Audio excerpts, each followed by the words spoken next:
Hi, it's Tracy from Two Rocks Tarot with this week's tarot tips and tricks. So today we're talking about beyond standard meanings of tarot cards.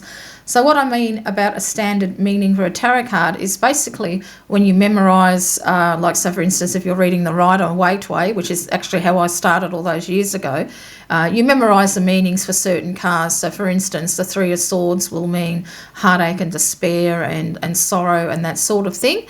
But my meaning is for the Three of Swords is it's a new direction that is as yet unknown for the client or whoever it is that's having the reading yourself. You can't actually see the direction, and that's what's causing the angst, I suppose. But I don't really see that as a loss card. For me personally, the Five of Cups is the sorrow card, of the despair and the loss.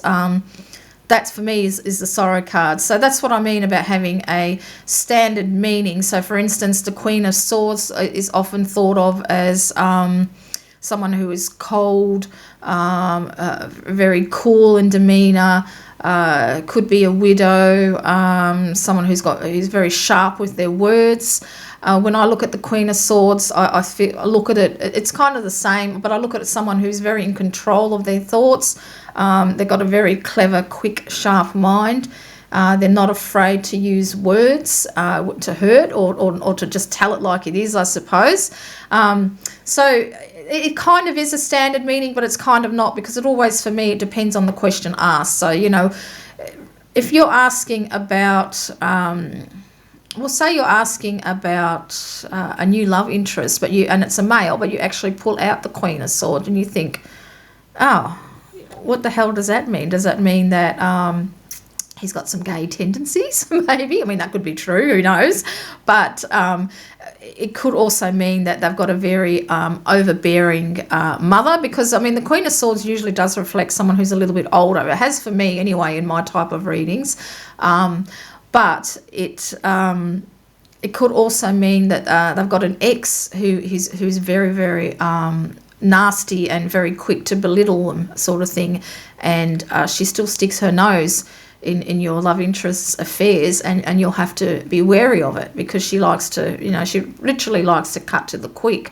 So that's what I mean. It's it's fine and dandy to memorize tarot meanings.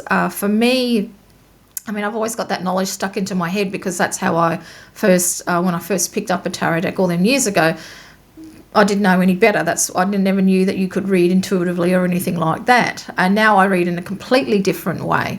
So I'm in two minds about it. I think sometimes it's good, and the only reason it's good, I think, is when you're quite new and you're doing a reading and you get stuck. You can always fall back on the standard meaning for the tarot card, but I kind of think that if you memorize it, it can stifle your creativity and your intuition, because you're always thinking, when you look at that particular card, like for the Tower, for instance, you're always going to think it's going to be disaster and things, something that's untoward that's going to happen. And you're never going to look outside the square of the tarot card, so to speak, to see what else it could mean. It could just mean that you pull the Tower for the day and you trip over. It doesn't mean that it has to be a nasty experience. It could just mean something very, very minor. That's what I mean with the major, when I've spoken in a previous video about the major and the minor. Sometimes the major cards can have very mundane, everyday meanings. But, of course, because it is a major card and you fall over, you could really, really hurt yourself. We can't say that it's not. But actually, I'll give you a good Tower moment for what happened the other day with me. Rubbish Day is here on Mondays in Two Rocks.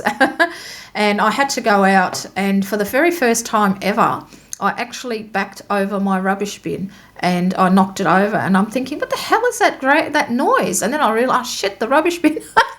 So I drew forward and I had a look, and it was all like squished in, much like the Tower was all wonky. But actually when the rubbish man came and picked it up to empty it, because, they've got that big claw that grabs the bin, well, it squashed it back into shape. So, that's a Tower moment, but it's just a mundane one about just backing over a rubbish bin and squishing it.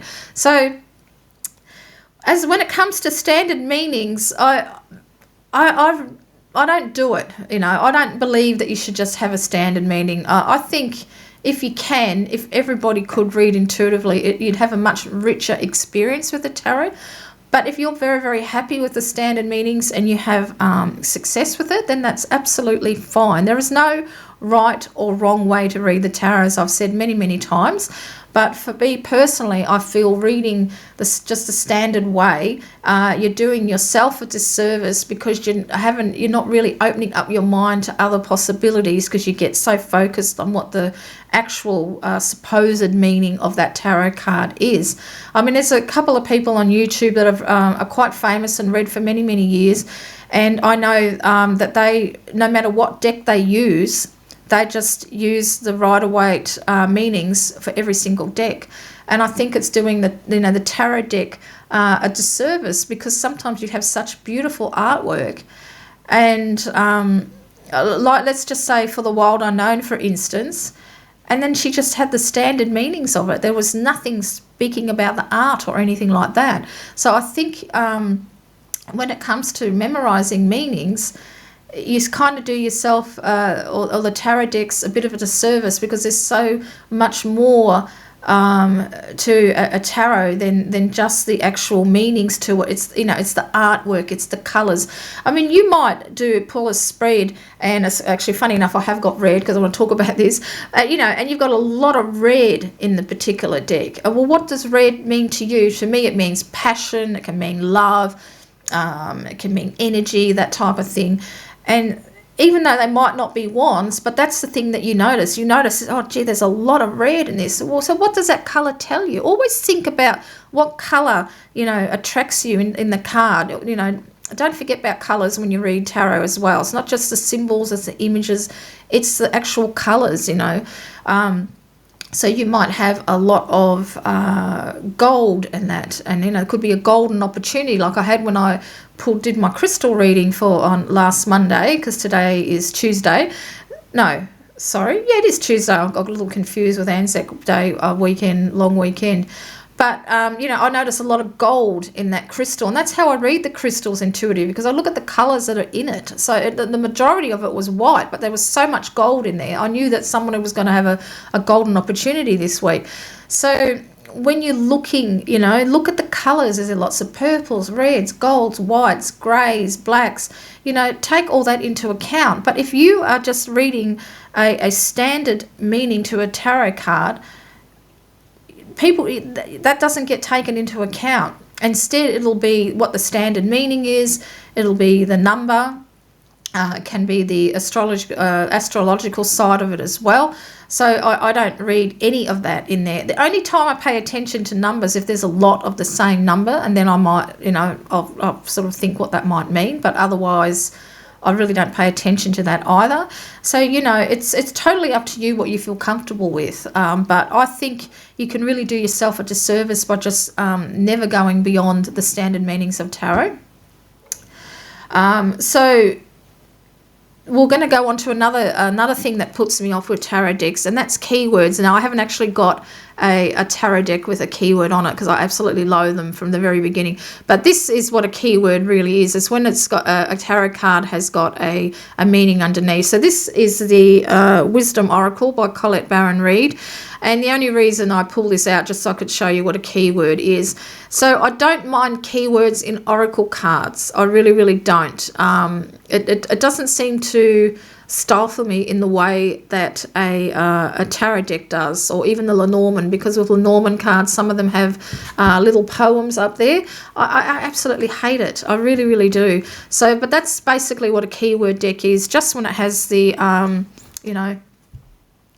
just when they have words on the bottom relevant to the card, whatever it is. So often that you will see the Three of Swords loss, or things like that. So this is probably my favourite card out of the whole box. It's got a special meaning to me. As Fairy Rain Whispers, if she watches that, will know the message in the bottle. I really don't mind having keywords on oracle cards. For some reason, they don't bother me at all. It sort of sets off my intuition.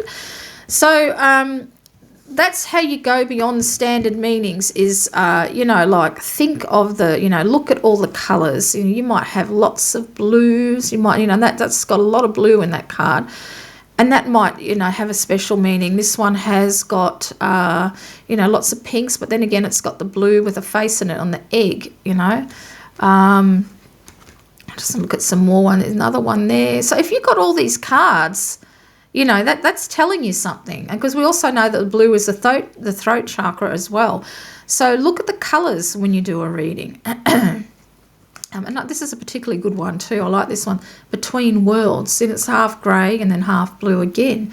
So, it's all very relevant when it comes to reading the deck is to seeing what actual colours are in there. Like I'm really noticing the red hearts in this particular one. So if I was reading, and what's actually, is it Come to the Edge? So if I'm actually reading this deck and I'm looking at the hearts, and it looks, for me, it's like someone's thrown their love away for something, or someone has thrown something away that was once held very dearly to their heart. So this is how you, read beyond the standard meanings there. Sorry, I got a little bit distracted there. My hearing aids are Bluetooth to my to my phone, and I forgot to put it in airplane mode, and it's clicking off in my ears. So that's what a keyword deck is. So I don't like keyword decks because I think no matter what, you're always going to have that meaning, even if it's unconsciously stuck in the back of your mind. So that's something that I don't like. Some people like it because it helps jumpstart them, I suppose, when it comes to reading. I think if you're going to, but that's what really beyond standard meanings mean, is to take into account everything, take in all the colours, take in how many cards there are. Some people like to add up all the numbers, so if they've got all the numbers in the tarot deck of it, and then nut it down to a single number to see if that has meaning for it. There's so many ways that you can read the tarot. So I think if you just stick to reading it a standard, in a standard way, sticking to the standard meanings, that you're really missing out on a lot. I really feel like that. I really feel like, and everybody's got their own. I mean, if you like reading that way, there's absolutely nothing wrong with it. There truly isn't. But some people will read like that forever. Other people read intuitively. Other people will read pictorially, like myself. Other people will just read it psychic. Some people are lucky enough to just pick up a deck and they can just read psychically as well. I've noticed now, because since I've been doing spirit messages, so I do have a lot of psychic visions and things now when I read. I smell, which I've always smelt things. So when, for instance, when my German grandmother is around, I always smell coffee. And if I smell that, I always pay particular attention to my surroundings, because she saved my life a couple of times by smelling coffee. Sometimes I taste too as well. I can taste things. So all that comes into play when I read the tarot now, or oracle, or Lenormand, whatever it is that I'm reading, because I do read Lenormand cards intuitively. You can read Lenormand cards intuitively. There's absolutely, I don't see why people say that you can't. You can. So I think that's enough. I've been waffling on enough of this one. So I hope this is... I hope this series is proving helpful for you. I really do, because I just wanted to start to have something that's very, very, just things that I wanted to know when I first learned starting the tarot. Because, I only thought when I first picked up a deck that that's the way to read. You learnt the system, and that's the way you read and I found very early on that a lot of it wasn't gelling when I was doing the reading. And so I started to just pay attention to what the cards were telling me. And that's the most important thing. But I always want to stress that whichever way you read is the right way for you. So if you find that you like to just have a standard meaning, that's absolutely fine. It really is. But I feel like you're missing out on a lot. I'll have to say that.